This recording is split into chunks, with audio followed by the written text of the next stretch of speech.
हाँ जी 10th ਜਮਾਤ ਦੇ ਪਿਆਰੇ ਵਿਦਿਆਰਥੀਓ, ਜਿਵੇਂ ਜੀ ਤੁਹਾਡੀ ਡਿਮਾਂਡ ਸੀ ਤਾਂ ਤੁਹਾਡੇ ਲਈ ਪਹਿਲਾ ਆਪਾਂ ਕਹਿ ਦਈਏ ਫਸਟ ਜਿਹੜਾ ਹੈਗਾ ਰਿਵੀਜ਼ਨ ਪੇਪਰ ਹੈ। ਆਪਾਂ ਰਿਵੀਜ਼ਨ ਕਰਾਂਗੇ। ਠੀਕ ਹੈ, ਇਹ 3 ਪੇਪਰ ਆਏ ਨੇ ਬੇਟਾ ਡਿਪਾਰਟਮੈਂਟ ਵੱਲੋਂ। ਲਿਖਿਆ ਹੈ ਦੇਖੋ ਇਹਦੇ ਵਿੱਚ ਨੀਚੇ ਨਾ, ਰਿਵੀਜ਼ਨ ਪੇਪਰ ਬਾਏ SCRT ਲਿਖਿਆ ਨਜ਼ਰ ਆ ਰਿਹਾ ਨਾ। SCRT ਉਹ ਸੰਸਥਾ ਹੈ ਜਿਹੜੀ ਤੁਹਾਡਾ ਸਾਰਾ ਕਰੀਕੁਲਮ ਤਿਆਰ ਕਰਦੀ ਹੈ। ਪੇਪਰ ਲੈਂਦਾ ਕੌਣ ਹੈ? PSCB। ਕਿਹਦੇ 8ਵੀਂ ਤੇ 10ਵੀਂ ਦੇ। ਤਾਂ ਇਹ 10ਵੀਂ ਜਮਾਤ ਹੈ, ਤਾਂ ਤਿਆਰੀ ਵਾਸਤੇ ਤੁਹਾਡੇ ਇਹਨਾਂ ਨੇ 3 ਪੇਪਰ ਭੇਜੇ ਨੇ। ਅੱਜ ਆਪਾਂ ਕਿਹੜਾ ਪੇਪਰ ਕਰ ਰਹੇ ਹਾਂ? ਪਹਿਲਾ। ਆਪਾਂ ਇਹਦੇ ਪਹਿਲਾਂ 20 ਸਵਾਲ ਕਰਾਂਗੇ 1 ਤੋਂ ਲੈ ਕੇ 20 ਤੱਕ, ਜਿਹਨੂੰ ਆਪਾਂ ਪਹਿਲਾ ਪਾਰਟ ਬੋਲਾਂਗੇ ਪਾਰਟ 1। ਕਿਹੜਾ ਪਾਰਟ? ਪਾਰਟ 1। ਚਲੋ ਆਪਾਂ ਸਟਾਰਟ ਕਰੀਏ, ज़्यादा टाइम ना वेस्ट करिए। ਤੁਹਾਨੂੰ ਵੀ ਚਿੰਤਾ ਲੱਗੀ ਪਈ ਹੈ ਵੀ ਕਿਵੇਂ ਹੋਊਗਾ। ਕੋਈ ਟੈਨਸ਼ਨ ਵਾਲੀ ਗੱਲ ਨਹੀਂ ਹੈ, ਬੜਾ ਸੌਖਾ ਕੰਮ ਹੈ। OMR ਤੇ ਤੁਸੀਂ ਪੇਪਰ ਕਰਨਾ, ਆਪਸ਼ਨਾਂ ਟਿਕ ਕਰਨੀ ਹੈ, ਕੋਈ ਵੀ ਖਾਲੀ ਨਹੀਂ ਛੱਡਣਾ, ਓਵਰਰਾਈਟ ਨਹੀਂ ਕਰਨਾ। ਯੂਕਲਿਡ ਵੰਡ ਪ੍ਰਮੇਇਕਾ, ਯੂਕਲਿਡ ਡਿਵੀਜ਼ਨ ਲੈਮਾ, ਮਤਲਬ ਜਿਹਨੂੰ ਆਪਾਂ ਵੰਡ ਦਾ ਸਿਧਾਂਤ ਬੋਲਦੇ ਹਾਂ। ਪੜ੍ਹਨ 'ਚ ਬੱਚੇ ਉਲਝੇ ਜਾਂਦੇ ਨੇ। A ਬਰਾਬਰ ਹੈ BQ ਜੋੜ R। ਅਤੇ ਇਹਦਾ ਮਤਲਬ ਕੀ ਹੁੰਦਾ ਹੈ ਵੀ ਜਿਵੇਂ ਮੰਨ ਲਓ ਆਪਾਂ 13 ਨੂੰ, ਦੇਖੋ ਮੇਰੇ ਤੱਕ ਸਿੱਧਾ ਜਿਹਾ ਫੰਡਾ ਵੀ ਆਪਾਂ ਵੰਡ ਕੇ ਦੇਖ ਲਓ। 13 ਨੂੰ 5 ਤੇ ਵੰਡ ਦਿਓ, 10 ਇੱਥੇ ਕਿੰਨਾ ਆ ਗਿਆ 2, ਬਾਕੀ ਕਿੰਨਾ ਬਚਿਆ 3। ਇਹਨੂੰ ਆਪਾਂ R ਬੋਲ ਦਿੰਦੇ ਹਾਂ। ਠੀਕ ਹੈ, ਇਹਨੂੰ ਆਪਾਂ Q ਬੋਲ ਦਿੰਦੇ ਹਾਂ, ਇਹਨੂੰ ਆਪਾਂ B ਬੋਲ ਦਿੰਦੇ ਹਾਂ, ਅਤੇ ਇਹਨੂੰ ਆਪਾਂ A ਕਹਿ ਦਿੰਦੇ ਜਿਹਦੇ ਵੰਡਿਆ। ਹੁਣ ਆਪਾਂ ਨੂੰ ਪਤਾ ਜਿਹੜੀ ਆਹ ਰਕਮ ਹੈ R ਹੈ, ਜਿਹਤੇ ਮੈਂ ਸਰਕਲ ਕੀਤਾ ਹੈ, ਇਹ ਕਦੇ ਵੀ ਜਿਹੜੀ ਇਹ B ਅੰਦਰ ਵਾਲੀ ਰਕਮ ਇਹ ਤੋਂ ਵੱਧ ਨਹੀਂ ਹੋ ਸਕਦੀ। ਬਾਕੀ ਹੈ ਜਿਹੜਾ ਉਹ ਭਾਗਫਲ ਤੋਂ, ਆ ਜਿਹੜਾ ਅੰਦਰ ਰਕਮ ਹੈ ਭਾਜਕ ਜਿਹਤੇ ਮਤਲਬ ਜਿਹਦੇ ਨਾਲ ਵੰਡਣਾ ਹੈ, ਉਹ ਤੋਂ ਵੱਧ ਨਹੀਂ ਹੋ ਸਕਦਾ। ਤਾਂ ਪਹਿਲੇ ਹੀ ਕਲੀਅਰ ਹੋ ਗਿਆ ਜਿਹੜਾ R ਰਿਮਾਈਂਡਰ ਹੈ ਉਹ ਹਮੇਸ਼ਾ B ਤੋਂ ਕੀ ਹੋਊਗਾ? ਛੋਟਾ। ਰਿਮਾਈਂਡਰ ਕੀ ਹੋ ਸਕਦਾ? ਦੇਖੋ 0 ਵੀ ਹੋ ਸਕਦਾ, 1 ਵੀ ਹੋ ਸਕਦਾ, 2 ਵੀ ਹੋ ਸਕਦਾ, ਅਤੇ ਵੱਧ ਤੋਂ ਵੱਧ ਕਿੰਨਾ ਹੋ ਸਕਦਾ? 20 ਤੱਕ ਹੋ ਸਕਦਾ। ਠੀਕ ਹੈ, ਤਾਂ R ਆਪਾਂ ਕੀ ਲਵਾਂਗੇ? 0 ਤੋਂ ਹਮੇਸ਼ਾ ਵੱਡਾ। ਪਰ ਆਪਾਂ ਨੂੰ ਪਤਾ ਵੀ 0 ਵੀ ਹੋ ਸਕਦਾ, ਇਸ ਕਰਕੇ ਆਪਾਂ ਨਾਲ ਸਿੰਬਲ ਕੀ ਲੈ ਲਾਂਗੇ? R ਹੈ ਜਿਹੜਾ 0 ਤੋਂ ਵੱਡਾ ਗਾ ਜਾਂ ਬਰਾਬਰ ਹੈ, ਅਤੇ B ਤੋਂ ਹਮੇਸ਼ਾ ਕੀ ਹੈ? ਛੋਟਾ। ਠੀਕ ਹੈ, ਇਸ ਤਰ੍ਹਾਂ ਬਣਾ ਕੇ ਦੇਖ ਲਿਆ ਕਰੋ ਬਿਨਾਂ ਕੋਈ ਘਬਰਾਹਟ ਕੀਤੇ। ਤਾਂ ਆਪਸ਼ਨ ਲਾ ਦਿਓ B। ਅੱਗੇ ਹੈਗਾ ਪ੍ਰਮੇय ਸੰਖਿਆ 51/2 ਦੀ ਘਾਤ 3 5 ਦੀ ਘਾਤ 3। ਦੇਖੋ ਲਿਖ ਹੀ ਲੈਂਦੇ ਆਪਾਂ ਦਾ ਜਿਹੜਾ ਦਸ਼ਮਲਵ ਪ੍ਰਸਾਰ ਹੈ, ਟਰਮੀਨੇਟ ਹੈ ਹਾਊ ਮੈਨੀ ਡਿਜਿਟ, ਕਿੰਨੇ ਡਿਜਿਟ ਤੱਕ ਜਾਊਗਾ। ਦੇਖੋ ਇਹਨੂੰ ਐਂ ਲਿਖ ਲਓ 2 ਗੁਣਾ 5 ਦੀ ਘਾਤ 3। ਤਾਂ 2 5 ਕਿੰਨਾ ਹੁੰਦਾ? 10। ਤਾਂ ਕਿੰਨਾ ਬਣ ਗਿਆ? 51/10। ਘਾਤ ਕਿੰਨੀ ਸੀ? 3। ਤਾਂ ਕਿੰਨਾ ਲੱਗ ਗਿਆ? 0 3। ਹੁਣ 51 ਕਿੰਨਾ ਗਾ? 1000। ਤਾਂ ਆਂਸਰ ਕਿੰਨਾ ਬਣ ਜੂ? 0.051। ਤਾਂ ਦਸ਼ਮਲਵ ਦੇ ਮਗਰ ਕਿੰਨੇ ਅੱਖਰ ਨੇ? 1 2 3। ਤਾਂ ਆਂਸਰ ਆ ਗਿਆ 3। ਕਿੰਨਾ ਆ ਗਿਆ? 3। ਠੀਕ ਹੈ, ਜਵਾਨੀ ਵੀ ਕਰ ਸਕਦੇ। 51/1000 ਕਿੰਨੇ? 1 2 3। ਜੋ 3 ਜ਼ੀਰੋਆਂ ਨੇ ਥੱਲੇ, ਤਾਂ ਦਸ਼ਮਲਵ ਦੇ ਮਗਰ ਕਿੰਨੇ ਡਿਜਿਟ ਹੋਣਗੇ? 3 ਹੋਣਗੇ। ਬੇਚਿੰਤ ਲਿਖ ਦਿਓ। ਜੇਕਰ ਦੋ ਸੰਖਿਆਵਾਂ ਦਾ ਗੁਣਨਫਲ ਪ੍ਰੋਡਕਟ ਆਫ 2 ਨੰਬਰ ਇਜ 80 ਅਤੇ ਐਲਸੀਐਮ ਕਿੰਨਾ ਹੈ? 20, ਤਾਂ HCF ਕਿੰਨਾ ਹੋਵੇਗਾ? ਤੁਹਾਨੂੰ ਪਤਾ ਇੱਕ ਫਾਰਮੂਲਾ ਹੁੰਦਾ HCF ਗੁਣਾ LCM ਬਰਾਬਰ ਕੀ ਹੁੰਦਾ? ਸੰਖਿਆਵਾਂ ਦਾ ਗੁਣਨਫਲ ਪ੍ਰੋਡਕਟ ਆਫ ਨੰਬਰਸ। ਕਿਹੜੇ ਨੰਬਰ? ਜਿਹੜੇ 2 ਆਪਣੇ ਹੁੰਦੇ ਨੇ। 3 ਵਾਸਤੇ ਨਹੀਂ ਲੈਣਾ, ਕੇਵਲ 2 ਵਾਸਤੇ। ਅਤੇ ਇੱਥੋਂ ਫਾਰਮੂਲਾ ਕੀ ਬਣ ਗਿਆ? HCF ਤਾਂ ਆਪਾਂ ਕੱਢਣਾ ਹੀ ਹੈ ਗੁਣਾ 20। ਸੰਖਿਆਵਾਂ ਦਾ ਗੁਣਨਫਲ ਕਿੰਨਾ ਦਿੱਤਾ? 80। ਤਾਂ HCF ਕਿੰਨਾ ਆ ਗਿਆ? 80/20। 0 0 ਕੱਢ ਗਈ, 2 ਚੌਕੇ 8। ਤਾਂ ਆਂਸਰ ਕਿੰਨਾ ਆ ਗਿਆ? 4। ਆਪਸ਼ਨ ਲਾ ਦਿਓ ਟਿਕ C 'ਤੇ। ਅਗਲਾ ਸਵਾਲ ਦੇਖੋ, ਦੇਖਣ 'ਚ ਹੀ ਬੱਚੇ ਗਲਤ ਕਰ ਲੈਂਦੇ ਨੇ। ਕੀ ਲਿਖਿਆ ਹੈ ਬੜਾ ਸੌਖਾ, ਬਸ ਜਸਟ ਸਮਝਣ ਦੀ ਗੱਲ ਹੈ। ਵਰਗਮੂਲ 16 ਘਟਾਓ 3 ਕਿਹੜਾ ਨੰਬਰ ਹੈ? ਪ੍ਰਮੇय ਹੈ, ਅਪਰਮੇय ਹੈ, ਇੱਕ ਪੂਰਨ ਸੰਖਿਆ ਹੈਗੀ, ਇੱਕ ਸੰਪੂਰਨ ਸੰਖਿਆ। ਤਾਂ ਵਰਗਮੂਲ 16 ਪਹਿਲਾਂ ਕਰ ਲਓ। ਜੇ ਤਾਂ ਨਹੀਂ ਹੁੰਦਾ, ਮੰਨ ਕੇ ਚਲੋ ਇੱਥੇ ਹੁੰਦਾ ਵਰਗਮੂਲ 17 ਘਟਾਓ 3, ਫਿਰ ਤਾਂ ਆਪਾਂ ਕਲੀਅਰ ਹੀ ਲਿਖ ਦਿੰਦੇ ਵੀ ਕੀ ਹੈ ਇਹ, ਅਪਰ ਮੇय। ਪਰ ਉਰੇ ਇਹ ਨਹੀਂ ਹੈਗਾ। ਵਰਗਮੂਲ 16 ਕਿੰਨਾ ਹੁੰਦਾ? 4। ਚੌਕਮ ਚੌਕੀ 16 ਐਂ ਕਰਕੇ ਦੇਖ ਲਓ ਹੈ ਨਾ। ਤਾਂ 4 ਘਟਾਓ 3 ਕਿੰਨਾ ਆ ਗਿਆ? 1। ਹੁਣ ਪ੍ਰੋਬਲਮ ਇਹ ਹੈ ਸਵਾਲ ਦੇ ਵਿੱਚ, ਥੋੜ੍ਹੀ ਜਿਹੀ ਮੈਨੂੰ ਇਹ ਸਟੇਟਮੈਂਟ 'ਚ ਫਰਕ ਲੱਗਿਆ, ਕਿਉਂਕਿ ਆਨਸਰ ਆ ਗਿਆ 1। 1 ਕੀ ਹੈ? 1 ਆ ਗਿਆ। 1 ਕੀ ਹੈ? ਪ੍ਰਮੇय ਵੀ ਹੈ, ਇੱਕ ਪੂਰਨ ਵੀ ਹੈ, ਅਤੇ ਇੱਕ ਸੰਪੂਰਨ ਵੀ ਹੈ। ਇੱਕ ਹੈ ਜਿਹੜੀ ਸੰਖਿਆ ਉਹ ਤਿੰਨੇ ਕੁਛ ਹੈ, ਲੇਕਿਨ ਇੱਥੇ ਇਹ ਕੀ ਕਹਿਣਾ ਚਾਹੁੰਦੇ ਨੇ, ਮੇਰੇ ਖਿਆਲ ਮੇਂ ਪੂਰਨ ਪ੍ਰਮੇय ਕਹਿਣਾ ਚਾਹੁੰਦੇ ਨੇ, ਰੈਸ਼ਨਲ ਨੰਬਰ ਕਹਿਣਾ ਚਾਹੁੰਦੇ ਨੇ। ਸੋ ਤੁਸੀਂ ਰੈਸ਼ਨਲ ਨੰਬਰ 'ਤੇ ਟਿਕ ਲਾ ਦੇਣਾ, ਕਿਉਂਕਿ ਜਿਹੜਾ ਚੈਪਟਰ ਹੈ ਉਹ ਹੈਗਾ ਪ੍ਰਮੇय ਸੰਖਿਆਵਾਂ ਨਾਲ ਆਧਾਰਿਤ, ਇਸ ਕਰਕੇ ਆਪਾਂ ਆਨਸਰ ਲਾ ਦਿੰਦੇ ਹਾਂ ਪ੍ਰਮੇय। ਅਦਰਵਾਈਜ਼ ਹੈਗਾ ਇਹ ਤਿੰਨੇ ਹੀ ਹੈ, ਠੀਕ ਹੈ। ਬਿਨਾਂ ਲੰਬੀ ਵੰਡ ਪ੍ਰਕਿਰਿਆ ਕਰਦਿਆਂ ਦੱਸੋ ਕਿ ਪ੍ਰਮੇय ਸੰਖਿਆ 217/40 ਦਾ ਦਸ਼ਮਲਵ ਪ੍ਰਸਾਰ ਕਿਸ ਤਰ੍ਹਾਂ ਦਾ ਹੋਵੇਗਾ? Without actually performing the long division, state which type of decimal expansion does 217/40। ਦੇਖੋ ਇਹਦੇ ਵਿੱਚ ਬੇਟਾ ਉੱਪਰਲੀ ਰਕਮ ਮਾਇਨੇ ਨਹੀਂ ਰੱਖਦੀ, ਇਹਨੂੰ ਨਹੀਂ ਦੇਖਣਾ।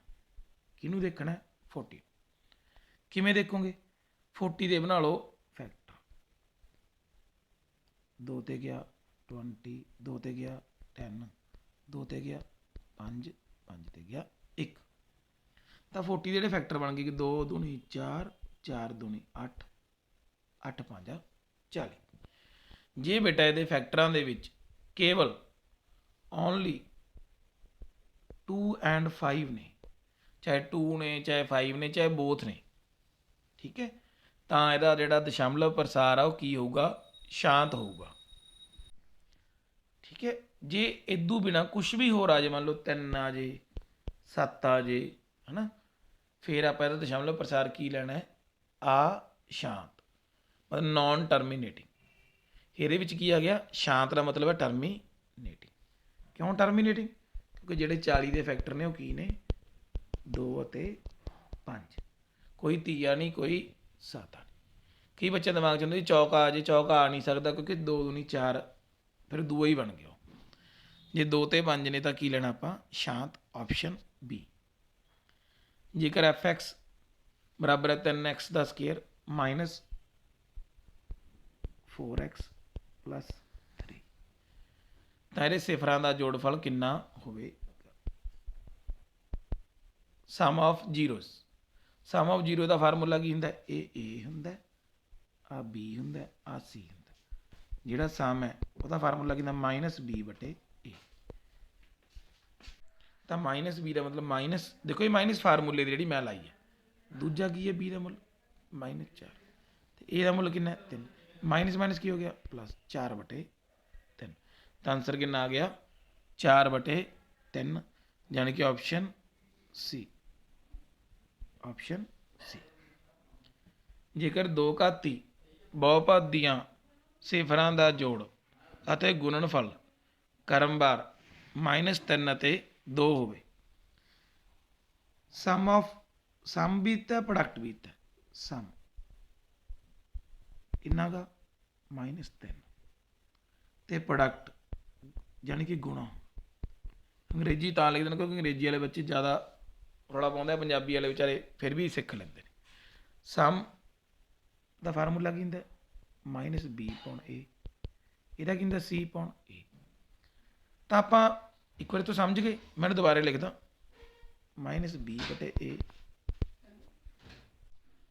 -3 c/a 2। ਹੁਣ ਇੱਥੋਂ ਕਨਫਿਊਜ਼ਨ ਨਹੀਂ ਪਾਉਣੀ, ਬਟ 1 ਲਿਖ ਦਿਓ ਆਪਦੇ ਕੋਲੋਂ। ਤਾਂ ਹੁਣ ਦੋਨੇ ਤਰੀਕਿਆਂ ਦੇ ਵਿੱਚ ਏ ਦਾ ਮੁੱਲ ਕਿੰਨਾ? ਦੇਖੋ ਨੀਚੇ ਦੇਖੋ, ਦੋਨਾਂ 'ਚ ਸੇਮ ਆ ਰਿਹਾ, ਤਾਂ ए का मुल कितना आ गया 1, बी का माइनस ना माइनस कट गई 3, सी का 2। तो अपना जी इक्वेशन से की बन गई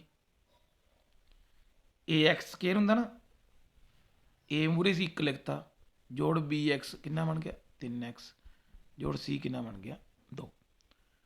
तो अपनी जी रकम की बन गई x square plus 3x plus 2। ला दो जी टिक ऑप्शन डी ते। ठीक है, क्योंकि जी जरनल फॉर्म होंगी वो की होंगी है A x square plus b x plus c. A का मुल इतने 1 सी तो मैं 1 भरता, बी का मुल 3 सी तो 3 भरता, सी का मुल 2 सी तो 2 भरता। ठीक है बेटा, दो घाती बहुपद की घात कितनी होंगी है, देखो लिखे ही इन्होंने दो घाती है, degree of quadratic polynomial. Quadratic Punjabi तो क्लीयर हो जाता, देखो पढ़ लो, दो घाती, तो दो घाती की घात तो 2 ही होगी, 3 घाती की 3 होगी, तो आंसर की बन गया सी। बिच ही आंसर लुकिया वैसे सवाल दे। एक दो घाती बहुपद पता करो जिस दी सिफर किनिया ने 2 ते 3। बिल्कुल पहला वाला सवाल है, पहला आप इत्थे की कड्डांगे क्वाड्रेटिक पॉलीनोमियल हु 0 या 2 एंड 3। पहला कड्डो सम, सम कितना बन गया 2 जोड़ 3 5, तो 5 बराबर 5 बटे 1 बराबर कितना का माइनस बी बटे ए। फिर आ गया प्रोडक्ट, तो 2 तीए 6 बटे ला दो 1 कितना बन गया सी बटे ए। तो दोनों हालातों के विच ए का मुल कितना 1, बी का कितना ध्यान नाल देखो इत्थों -5, तो सी का कितना इत्थों देखो 6। ए का मुल 1, बी का -5 तो सी का 6। तो एक दो बार मैंने थोड़ा क्वेश्चन बनाने कोई दिक्कत नहीं होनी, आप बना के हटे सी की बन जू ऑप्शन नंबर बी, क्योंकि ए का मुल कितना सी 1, बी का -5 तो सी का 6। दो घाती बहुपद एक्स स्केयर -7 दियाँ सिफर हैं, किहड़ियां इहदियां सिफर ने, किहदियां सिफर एक्स स्केयर -7 बराबर को 0, तो एक्स स्केयर किहदे बराबर आ गया 7 दे, तो एक्स किहदा आ गया 7 के उपर की लग गया अंडर रूट। हुण 7 के उत्ते जदों अंडर रूट लगता होंगे तो अंडर रूट का मतलब ये होंगे भी ये जोड़ का भी हो सकता है, घटाओ का भी हो सकता है। क्यों क्यों देखो हुण इहनूं मैं पुट्ठा चल पैना, हुण मान लो पहला तो आधा क्लीयर हो गया ना, हुण मैं देखो एक्स बराबर लिखता प्लस माइनस अंडर रूट 7। हुण मान लो इहनूं आपां गुणा करदे हां, वापस वापस गुणा करांगे एक्स स्केयर दोनों पासे।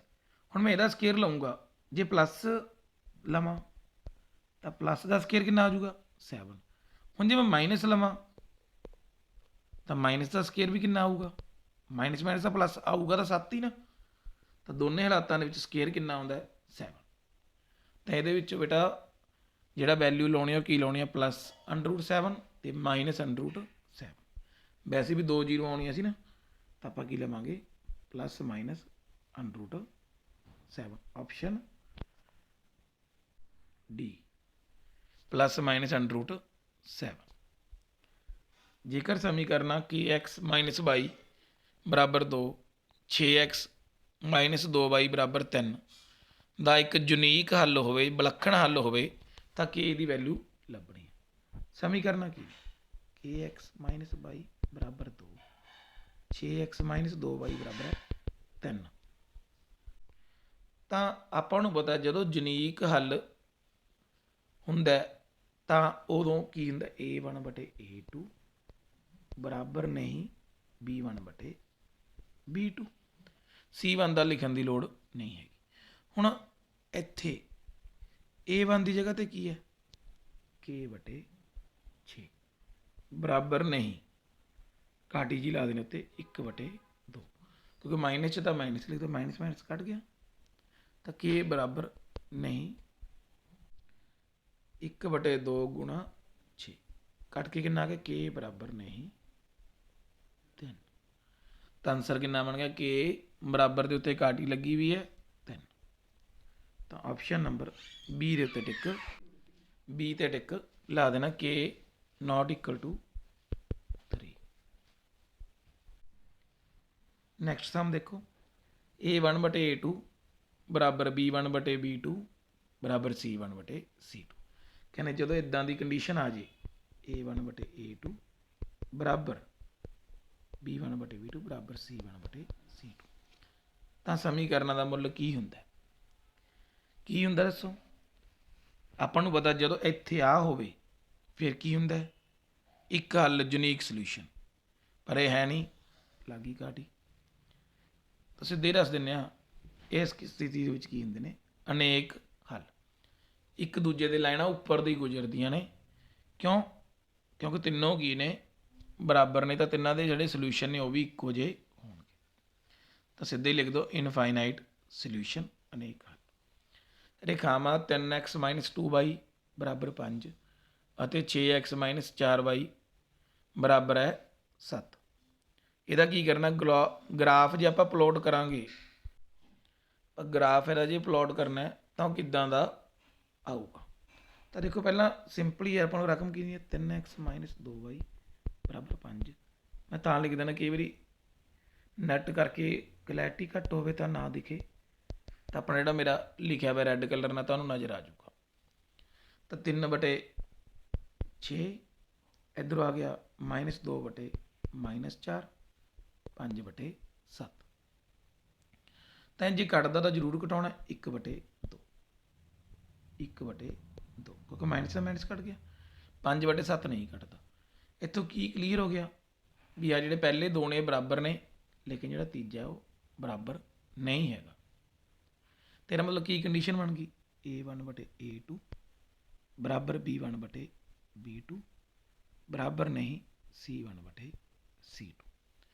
तो आपको पता जो इदा की कंडीशन आ जाए तो समीकरण का जोड़ा ग्राफ होंगे किदा होंगे समानांतर जिन्होंने की बोलते आप पैरलल।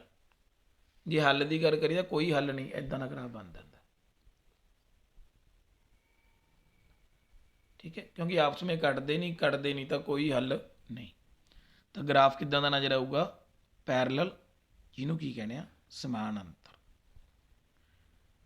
जे 14वां सवाल करते x जोड़ 5 y बराबर है 7 2x घटाओ y बराबर है 5 यदा कहते सल्यूशन इन्हों चो केड़ा हो सकता। तो पहली कंडीशन में देखो x तो y का जोड़ किन्ना 7 तो सारिया कंडीशनों के ही 3 ते 4 7 5 ते 2 7 4 ते 3 7 2 ते 5 भी किन्ने होंगे ने 7 होंगे ने 7 होंगे ने। तो चारों हल ही ठीक लग रहे हैं। तो हुण आपां देखना किहदे वास्ते है दूजी समीकरण जे पहला हल भरा मैं 3 ते 4 तो 2 × 3 -4 तो 2 तीए 6 -4 कितना बन गया 2 5 बनया नहीं बनया ये नहीं हो सकता। लो जी इनू ढा दो। हुण अपने कोले 5 ते 2 देखो 5 दूनी 10 मैं भारी दिना 1 मिनट 5 दूनी 10 विचाले कुछ थोड़ी रुकावट आ गई सी -2 2 5 10 10 च 2 कड्ढे 8 नहीं तो 5 आने चाहिए 6 भी नहीं हो सकता। हुण 4 ते 3 भर के देखो 2 चौके 8 -3 8 घटाओ 3 कितना होंदा 5। तो यदा मतलब जी ऑप्शन सी वो अपनी की बन गई करैक्ट बन गई क्योंकि 4 ते 3 दोनों समीकरणों सैटिस्फाई करता है। 15वां सवाल देखो 4x जोड़ 5y बराबर है 6 2x जोड़ 5y/2 बराबर 3 जे इदा की रकम आ जाए तो ये किन्ने सल्यूशन होंगे। उही तरीका अपना पुराना 4x जोड़ 5y बराबर है 6 उपर थले लिख लें ज़्यादा क्लीयर हो जाए। तो पहला कि लिखना 4/2 5 5/2 6/3 देखो घटता 2/1 5 ਨਾਲ 5 ਕੱਢ ਗਿਆ, ਦੂਆ ਕਿੱਥੇ ਵਗ ਗਿਆ ਉੱਪਰ। ਤੇ ਇਹ ਵੀ ਕਿੰਨਾ ਬਣ ਗਿਆ 2/1। ਇਹ ਵੀ ਕਿੰਨਾ ਗਾ 2/1। ਤਾਂ ਸਾਰੀਆਂ ਰਕਮਾਂ ਕਿੰਨੀਆਂ ਬਣ ਗਈਆਂ 2/1 2/1 2/1। ਤਾਂ A1/A2 B1/B2 C1/C2 ਕੀ ਬਣ ਗਏ ਸਾਰੇ ਬਰਾਬਰ। ਜਦੋਂ ਇਕੁਅਲ ਹੁੰਦੇ ਨੇ, ਬਰਾਬਰ ਹੁੰਦੇ ਨੇ, ਤਾਂ ਸਮੀਕਰਨ ਦੇ ਕਿੰਨੇ ਹੱਲ ਹੁੰਦੇ ਨੇ ਅਨੇਕ। ਪਹਿਲਾਂ ਆਪਾਂ ਕਰਕੇ ਹਟੇ ਹਾਂ, ਕਿੰਨੇ ਹੱਲ ਹੁੰਦੇ ਨੇ ਅਨੇਕ। ਇਨਫਾਈਨਾਈਟ ਬਿੰਦੂ 3-2 ਦੀ ਮੂਲ ਬਿੰਦੂ ਤੋਂ ਦੂਰੀ ਪਤਾ ਕਰੋ। Distance of 3-2 from origin. Origin ਦਾ ਮਤਲਬ ਹੈ 0 0। ਤਾਂ ਆਪਣੇ ਕੋਲ ਪਹਿਲਾ ਪੁਆਇੰਟ ਕੀ ਹੈ 3-2, ਦੂਜਾ ਕੀ ਹੈ 0 0। ਕਿਹੜਾ ਫਾਰਮੂਲਾ ਲਾਉਣਾ ਡਿਸਟੈਂਸ ਫਾਰਮੂਲਾ। ਕੀ ਹੁੰਦਾ ਡਿਸਟੈਂਸ ਫਾਰਮੂਲਾ A2 ਘਟਾਓ A1 ਬਟੇ ਉੱਪਰ ਦਾ ਸਕੇਅਰ B1 B2 ਘਟਾਓ B1 ਉੱਪਰ ਦਾ ਸਕੇਅਰ। ਸਾਰੇ ਉੱਪਰ ਹੁੰਦਾ ਅੰਡਰ ਰੂਟ। ਬਾਕੀ ਇੰਨਾ ਕੋਈ ਟੈਨਸ਼ਨ ਲੈਣ ਦੀ ਲੋੜ ਨਹੀਂ, ਚਾਹੇ ਪਹਿਲੇ 'ਚ ਦੂਜਾ ਘਟਾ ਦਿਓ ਚਾਹੇ ਦੂਜੇ 'ਚੋਂ ਪਹਿਲਾ ਘਟਾ ਦਿਓ, ਆਊਗਾ ਆਨਸਰ ਸੇਮ। ਤਾਂ 3 'ਚੋਂ 0 ਘਟਾ ਦਿਓ, 0 'ਚੋਂ 3 ਘਟਾ ਦਿਓ, 3 ਹੀ ਹੈ। ਕੀ ਲੈਣਾ ਮੈਨੇ ਸਕੇਅਰ, 3 ਦਾ ਸਕੇਅਰ ਕਿੰਨਾ ਹੁੰਦਾ 9। ਇਸ ਤਰ੍ਹਾਂ 2 ਹੈ, ਆਹ ਕਿੰਨਾ 0। 2 ਚੋਂ 0 ਘਟਾ ਦਿਓ, 0 ਚੋਂ 2 ਘਟਾ ਦਿਓ, ਸਕੇਅਰ ਲਾਓਗੇ ਤਾਂ ਆਊ ਕਿੰਨਾ 4। 9 ਤੇ 4 ਕਿੰਨਾ ਹੁੰਦਾ 13। ਤਾਂ √13 ਤੁਹਾਡਾ ਕੀ ਆ ਗਿਆ ਆਨਸਰ ਆਪਸ਼ਨ ਸੀ। ਕਿਹੜੀ ਆਪਸ਼ਨ ਹੈ ਸੀ। ਬਿੰਦੂਆਂ x1 y1 x2 y2 ਨੂੰ ਮਿਲਾਉਣ ਵਾਲੇ ਰੇਖਾ ਖੰਡ ਦੇ ਮੱਧ ਬਿੰਦੂ ਦੇ ਨਿਰਦੇਸ਼ਕ ਅੰਕ ਮਿਡ ਪੁਆਇੰਟ। ਕੀ ਪੁੱਛਿਆ ਮਿਡ ਪੁਆਇੰਟ। ਇੱਦਾਂ ਇੱਕ ਆਹ ਪੁਆਇੰਟ ਹੈ x1 y1, ਦੂਜੇ ਬਚ ਗਿਆ x2 y2। ਤੇ ਜਿਹੜਾ ਮਿਡ ਪੁਆਇੰਟ ਹੁੰਦਾ ਇੱਥੇ, ਉਹਦੇ ਨਿਰਦੇਸ਼ਕ ਅੰਕ ਕੀ ਹੁੰਦੇ ਨੇ x1 ਜੋੜ x2 ਬਟੇ 2 y1 ਜੋੜ y2 ਬਟੇ 2। ਤੇ ਜਿਹੜਾ ਤੁਹਾਨੂੰ ਜਿੱਥੇ ਵੀ ਨਜ਼ਰ ਆ ਰਿਹਾ ਉੱਥੇ ਟਿਕ ਲਾ ਦਿਓ ਆਪਸ਼ਨ ਸੀ। ਕਿਹੜੀ ਆਪਸ਼ਨ ਲਾਤੀ ਆਪਸ਼ਨ ਸੀ। ਦੋਨਾਂ ਦਾ ਜੋੜ ਮੂਰਲਿਆਂ ਦਾ, ਦੋਨਾਂ ਜੋੜ ਮਗਰਲਿਆਂ ਦਾ ਬਟੇ 2। ਬਿੰਦੂ 7,13 ਅਤੇ B 10,5 ਵਿੱਚ ਕਿੰਨੀ ਦੂਰੀ ਹੋਵੇਗੀ। ਡਿਸਟੈਂਸ ਪੁੱਛਿਆ ਦੋਨੇ ਪੁਆਇੰਟਾਂ 'ਚ। ਕਿਹੜੇ ਕਿਹੜੇ ਪੁਆਇੰਟ ਨੇ 7,13 10,9 ਹੁਣੀ ਕਰਕੇ ਹਟੇ ਸੀ ਨਾ ਆਪਾਂ। ਤਾਂ ਡਿਸਟੈਂਸ ਪੰਜਾਬੀ 'ਚ ਕੀ ਲਿਖ ਦਿੰਦੇ ਆ ਦੂਰੀ। ਉੱਥੇ ਤਾਂ ਆਪਾਂ ਲਿਖਣਾ ਹੀ ਨਹੀਂ ਨਾ, ਉੱਥੇ ਤਾਂ ਆਪਾਂ ਸਿੱਧੇ ਹੀ ਹੱਲ ਕਰਨਾ। ਦੇਖੋ ਉਹੀ 10 ਦੇ ਵਿੱਚੋਂ 7 ਘਟਾ ਦਿਓ ਕਿੰਨਾ ਹੁੰਦਾ 3। ਤਾਂ ਸਿੱਧੇ ਹੀ 3 ਦਾ ਸਕੇਅਰ ਕਰ ਦਿਓ ਬਸ। 9 ਚੋਂ 13 ਘਟਾ ਦਿਓ ਕਿੰਨਾ ਹੁੰਦਾ -4। -4 ਦਾ ਸਕੇਅਰ। ਲਿਖਣ ਦੀ ਵੀ ਲੋੜ ਨਹੀਂ, ਡਾਇਰੈਕਟ ਕਰ ਸਕਦੇ। 30 30 9 ਚੌਕਮ ਚੌਕੀ 16। 9 ਤੇ 16 ਹੁੰਦਾ 25। 25 ਦਾ ਵਰਗਮੂਲ ਕਿੰਨਾ ਹੁੰਦਾ 5। 25 ਦਾ ਵਰਗਮੂਲ 5। ਤਾਂ ਆਪਸ਼ਨ ਕਿਹੜੀ ਲਾ ਦੇਣੀ ਹੈ ਏ। ਸੌਰੀ ਨੀਚੇ ਲਾਉਣੀ ਸੀ ਇਹ, ਹਾਂ ਇਹ ਹੀ ਹੈ। ਠੀਕ ਹੈ, ਭੁਲੇਖਾ ਪੈ ਜਾਂਦਾ। 19ਵਾਂ ਸਵਾਲ ਹੈ ਬਿੰਦੂ A 7,13 ਦੀ 22 ਧੁਰੇ ਤੋਂ ਦੂਰੀ ਕਿੰਨੀ ਹੈ। 22 ਧੁਰੇ ਤੋਂ ਥੋੜ੍ਹਾ ਸਮਝ ਲਿਓ, ਇਹਦੀ ਨਾ ਸ਼ਕਲ ਬਣਾ ਲਓ, ਗਲਤ ਹੋਣ ਦੀ ਸੰਭਾਵਨਾ ਹੀ ਨਹੀਂ ਹੈਗੀ।